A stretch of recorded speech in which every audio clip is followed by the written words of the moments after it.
കേരള രാഷ്ട്രീയത്തിലെ ഭീഷ്മാചാര്യനായ നേതാവാണ് ശ്രീ എ.കെ. ആന്റണി. പകരം വയ്ക്കാനില്ലാത്ത ആദർശത്തിൻ്റെ ആൾരൂപമായ ശ്രീ എ.കെ. ആന്റണി. അദ്ദേഹം ഈ അടുത്ത ദിവസം പറഞ്ഞ ചില കാര്യങ്ങൾ മുൻനിർത്തിയുള്ള ഒരു എപ്പിസോഡാണ് ഞങ്ങളുടെ ആദ്യത്തെ എപ്പിസോഡ് ഈ ചാനലിലേത്. ശ്രീ എ.കെ. ആന്റണി എന്ന് പറഞ്ഞാൽ കേരളത്തിൽ മാത്രമല്ല ഇന്ത്യയിലുടനീളം ആദരിക്കപ്പെടുന്ന ഒരു ദേശീയ നേതാവാണ്. കേരളത്തിൻ്റെ കോൺഗ്രസ് രാഷ്ട്രീയത്തിലെ അതികായനായ നേതാവ്. അദ്ദേഹത്തിന് പകരം മറ്റൊരു നേതാവിനെ ചൂണ്ടിക്കാണിക്കാൻ അന്നും ഇന്നും നമുക്ക് കഴിഞ്ഞിട്ടില്ല, വരും കാലങ്ങളിലും കഴിയുകയുമില്ല. സത്യസന്ധതയുടെ പര്യായമായ നേതാവ്, ആദർശത്തിൻ്റെ പര്യായമായ നേതാവ്. പറയുന്നത് വിശ്വസിക്കുകയല്ല, വിശ്വസിച്ചത് മാത്രം പറയുന്ന നേതാവ്. പകരം വയ്ക്കാനില്ലാത്ത ഈ മഹാനായ നേതാവാണ് അടുത്ത ദിവസങ്ങളിൽ ചില പരമാർത്ഥങ്ങൾ വെട്ടിത്തുറന്ന് പറഞ്ഞത്. 3 സംഭവങ്ങൾ മുൻനിർത്തി കേരള നിയമസഭയിൽ വന്ന ചില പരാമർശങ്ങൾക്ക് മറുപടിയായിട്ടാണ് അദ്ദേഹം പറഞ്ഞത്. ഇപ്പോൾ കേരള രാഷ്ട്രീയത്തിലെ ഭരണമുന്നണി നടത്തുന്ന ചില കാര്യങ്ങൾ ആദ്യം നിങ്ങളോട് പറഞ്ഞു വെക്കാം. എന്തൊക്കെ അന്വർത്ഥങ്ങൾ രാഷ്ട്രീയത്തിൽ സംഭവിച്ചാലും ഭരണ മുന്നണിയിൽ നിന്നും സർക്കാരിൽ നിന്നും ഇതെല്ലാം സംഭവിച്ചാലും സർക്കാർ പറയുന്ന മറുപടി, രാഷ്ട്രീയ നേതൃത്വം LDF നേതൃത്വം പറയുന്ന മറുപടി, മുമ്പ് UDF ചെയ്തിട്ടില്ലേ, കോൺഗ്രസ് ചെയ്തിട്ടില്ലേ, കോൺഗ്രസ് നേതാക്കൾ ചെയ്തിട്ടില്ലേ എന്നാണ് പറയുന്ന മറുപടി. അടുത്ത ദിവസം നിയമസഭയിൽ വന്ന ചർച്ചയിൽ, ഒരു അടിയന്തര പ്രമേയവുമായി ബന്ധപ്പെട്ട് വന്ന ചർച്ചയിൽ വന്ന പരാമർശം ലാൻഡ് ഓർഡർ സിറ്റുവേഷനാണ്. പോലീസിന്റെ അതിക്രമമായിരുന്നു വിഷയം. പോലീസ് ഭീകരമായി കോൺഗ്രസ്സുകാരെ തെരഞ്ഞു പിടിച്ച് മർദ്ദിച്ചു എന്നുള്ളതായിരുന്നു അടിയന്തര പ്രമേയ വിഷയം. ഈ വിഷയം വന്നപ്പോൾ ഭരണപക്ഷം ഈ അടിയന്തര പ്രമേയത്തിനെ എതിർക്കാൻ കൂട്ടുപിടിച്ചത് പഴയ ചില സംഭവങ്ങളാണ്. UDF ഭരിച്ചിരുന്ന കാലത്ത്, പ്രത്യേകിച്ച് ശ്രീ എ.കെ. ആന്റണി സാർ മുഖ്യമന്ത്രിയായിരുന്ന സമയത്ത് സംഭവിച്ച ചില കാര്യങ്ങൾ, ചിലതെന്ന് പറഞ്ഞാൽ 3 സംഭവങ്ങൾ. ഒന്ന് മുത്തങ്ങ സമരം, രണ്ടാമത് ശിവഗിരി ഇഷ്യൂ, മൂന്നാമത് മാറാട് കലാപം. ഇത് 3 മുൻനിർത്തിയാണ് ഈ പ്രതിരോധ നിര ഭരണപക്ഷം ഒരുക്കി എടുത്തത്. നിങ്ങൾ നോക്കുക, പണ്ട് UDF ചെയ്തതിനെ ന്യായീകരിച്ചുകൊണ്ട് ഞങ്ങളും അതല്ലേ ചെയ്തുള്ളൂ എന്ന് പറയാനാണോ ഈ രാജ്യത്തെ ജനങ്ങൾ വോട്ട് ചെയ്ത് LDFനെ അധികാര കസേരയിൽ എത്തിച്ചത്?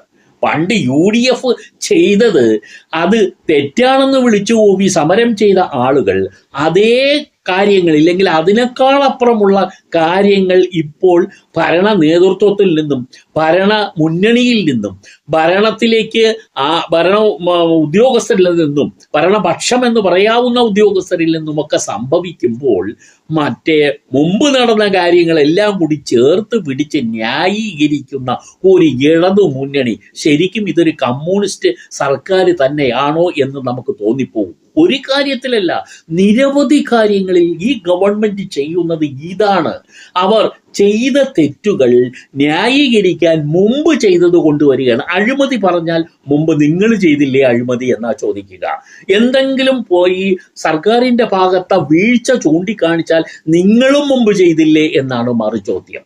അത് ആരോഗ്യരംഗത്തെ വിഷയമായാലും ലാൻഡ് ഓർഡർ ഇഷ്യൂ ആയാലും പോലീസിനെ സംബന്ധിച്ചിട്ടുള്ള വിഷയങ്ങളായാലും സാമ്പത്തിക പ്രതിസന്ധി ആയാലും എന്തു വന്നാലും പറയുന്നത് നിങ്ങളും ചെയ്തില്ലേ എന്നാണ്. അതായത് UDF ചെയ്തതേ ഞങ്ങൾ ചെയ്തുള്ളൂ എന്നുള്ളതാണ് അർത്ഥം. നമുക്ക് കൂട്ടിച്ചേർത്ത് വായിച്ചാൽ UDF ചെയ്തത് ഞങ്ങളും ചെയ്യുന്നതിന് വേണ്ടിയാണ് ഈ രാജ്യത്തെ ജനങ്ങൾ ഞങ്ങൾക്ക് വോട്ട് തന്നത് എന്നാണ് LDF പറയുന്നത്. മറിച്ച് പറയാൻ നമുക്ക് കഴിയുമോ?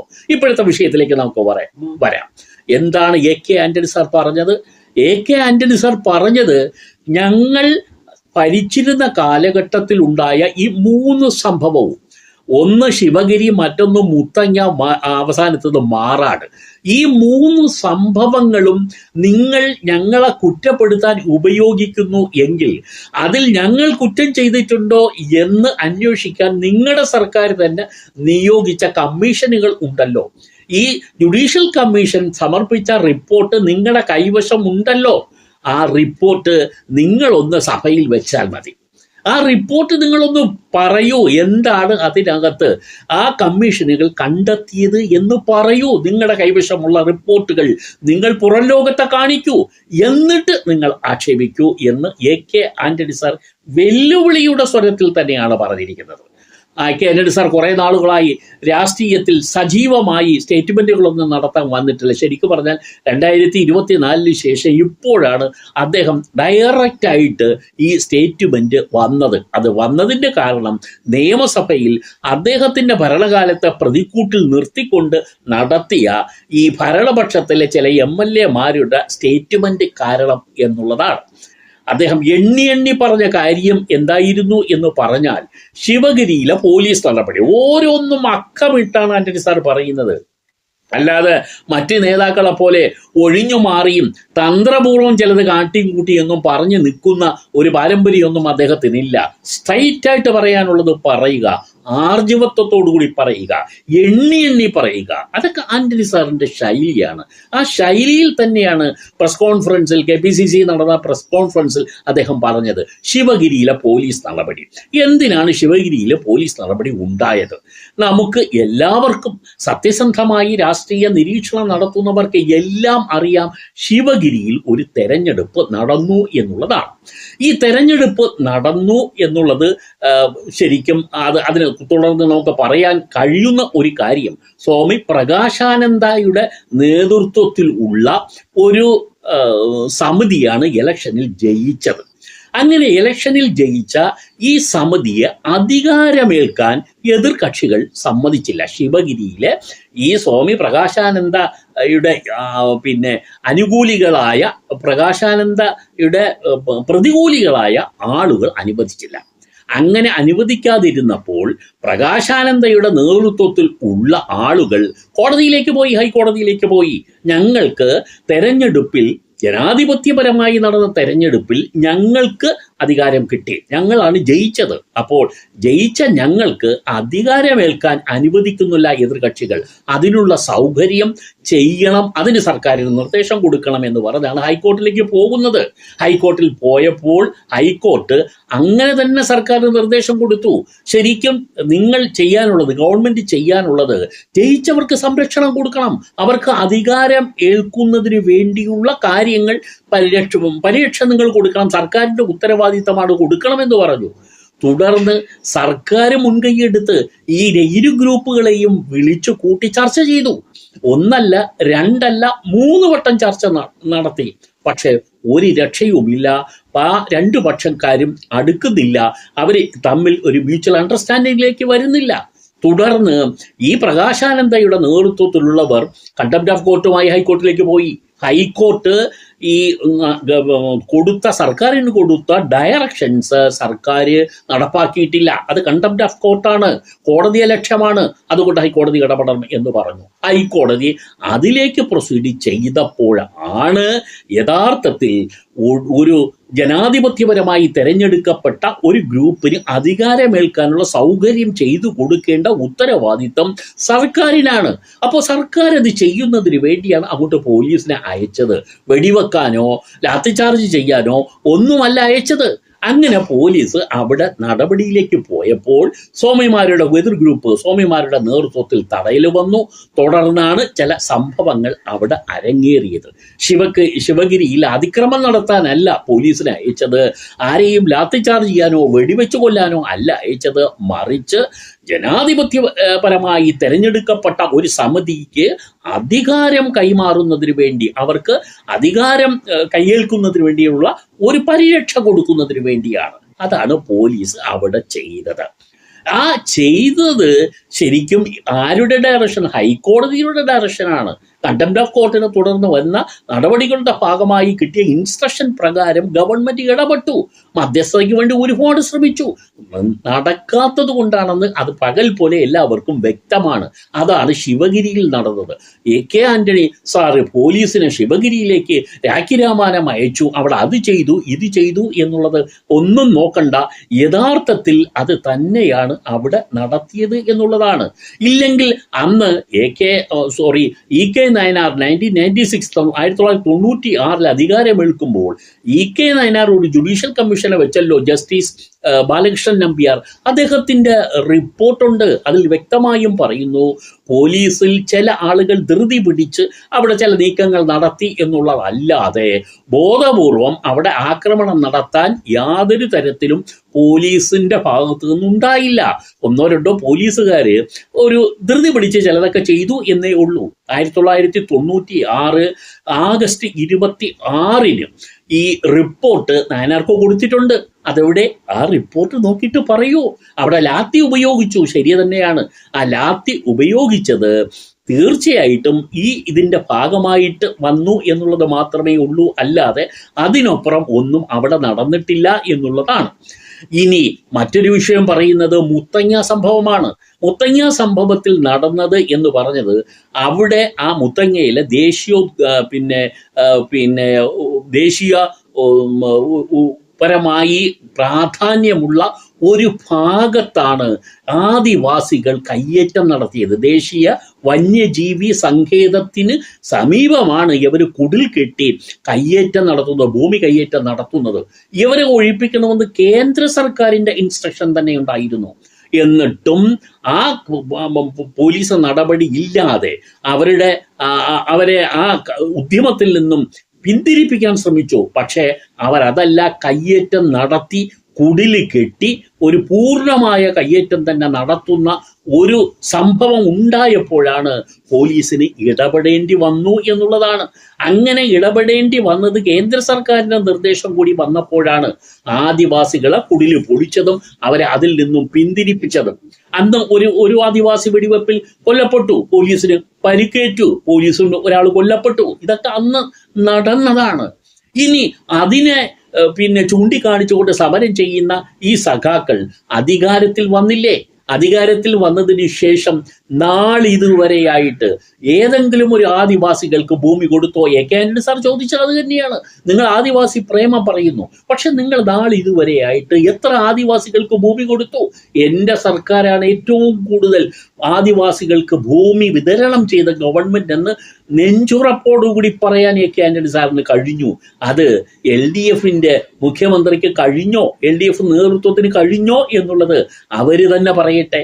അപ്പോൾ ഇതെല്ലാം തന്നെ കാണിക്കുന്നത് മറ്റൊന്നല്ല, ഈ സംഭവങ്ങൾ ഇപ്പോൾ പാർവതീകരിച്ചുകൊണ്ട് ഈ ചെയ്തു കൂട്ടിയ വീഴ്ചകൾക്ക് ഒരു പുറംചട്ട ഉണ്ടാക്കിയെടുക്കുന്നതിനുള്ള ശ്രമത്തിന്റെ ഭാഗമായി എന്നുള്ളതാണ് നമ്മൾക്ക് മനസ്സിലാക്കാൻ കഴിയുന്ന പ്രധാനപ്പെട്ട കാര്യം.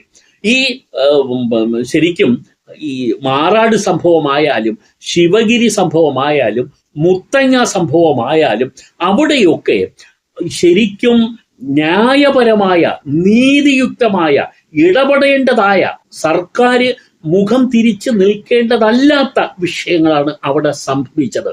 അവിടെ ഒരു സർക്കാർ എന്ന് പറയുന്നത് സർക്കാർ ആക്ട് ചെയ്യേണ്ടതാണ് സർക്കാരിൻ്റെ ഡ്യൂട്ടി എന്ന് പറയുന്നത്. ഈ ഹൈക്കോടതി പറഞ്ഞാൽ അതിനനുസരിച്ച് നടപടി എടുക്കാനാണ് സർക്കാരിൻ്റെ ഡ്യൂട്ടി. കേന്ദ്ര സർക്കാരിൻ്റെ നിർദ്ദേശം വന്നാൽ അത് അനുസരിച്ച് കാര്യങ്ങൾ ചെയ്യേണ്ട ഉത്തരവാദിത്തം സംസ്ഥാന സർക്കാരിനാണ്.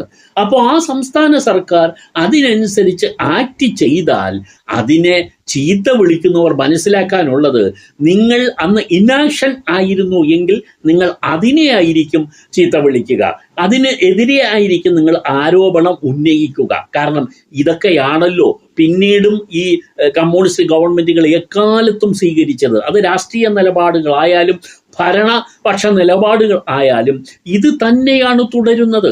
പണ്ട് ചെയ്തതിനെ കുറ്റപ്പെടുത്തുന്ന ആളുകൾ ആ ചെയ്തിട്ടുണ്ടെങ്കിൽ, പണ്ട് UDF സർക്കാർ ചെയ്തിട്ടുണ്ടെങ്കിൽ, ആ ചെയ്തു പോയ കാര്യങ്ങൾക്ക് റാറ്റിഫൈ ചെയ്യാൻ നിങ്ങളുടെ ഭരണകാലത്ത് കഴിയുമായിരുന്നല്ലോ. എന്നിട്ട് നിങ്ങൾ അത് ചെയ്തോ?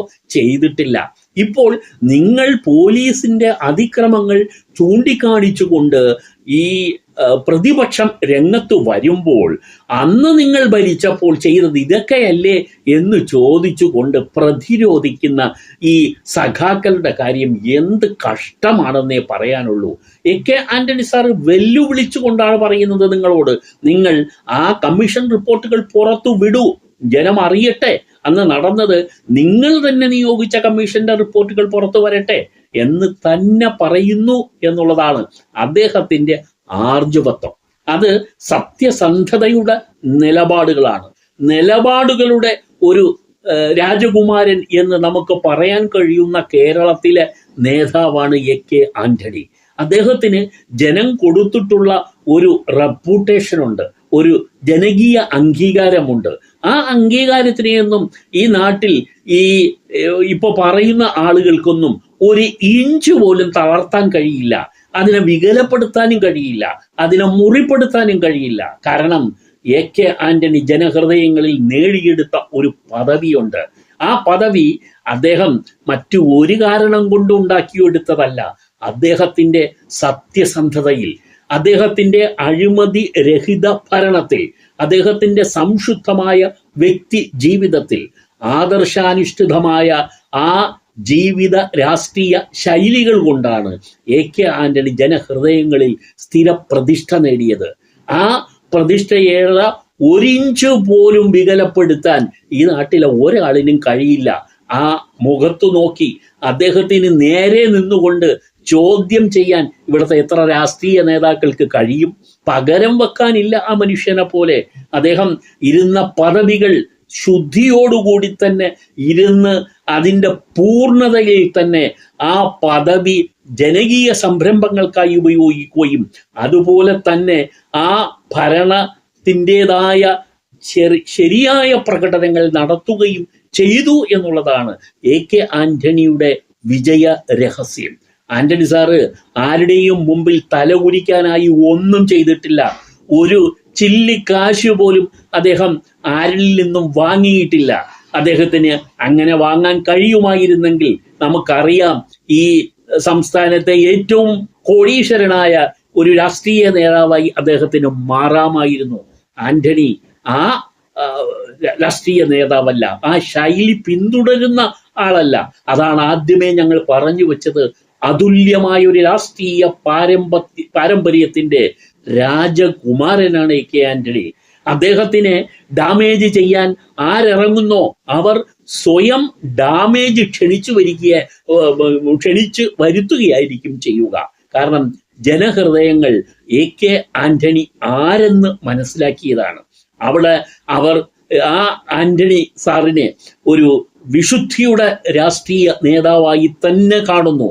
അതിൽ ഒന്നും ഒരു പോറലും സംഭവിക്കില്ല. നിങ്ങൾ ഭരണത്തിന്റെ വീഴ്ച മറച്ചു പിടിക്കാൻ വേണ്ടി AK ആന്റണി സാറിനെ പോലുള്ള ഒരു ആളിനെ രംഗത്തിറക്കി നിങ്ങൾ അദ്ദേഹത്തിന് ഡാമേജ് ചെയ്യാൻ തുനിഞ്ഞാൽ നിങ്ങൾക്ക് കാലം പോലും മാപ്പ് തരില്ല എന്ന് മനസ്സിലാക്കുക.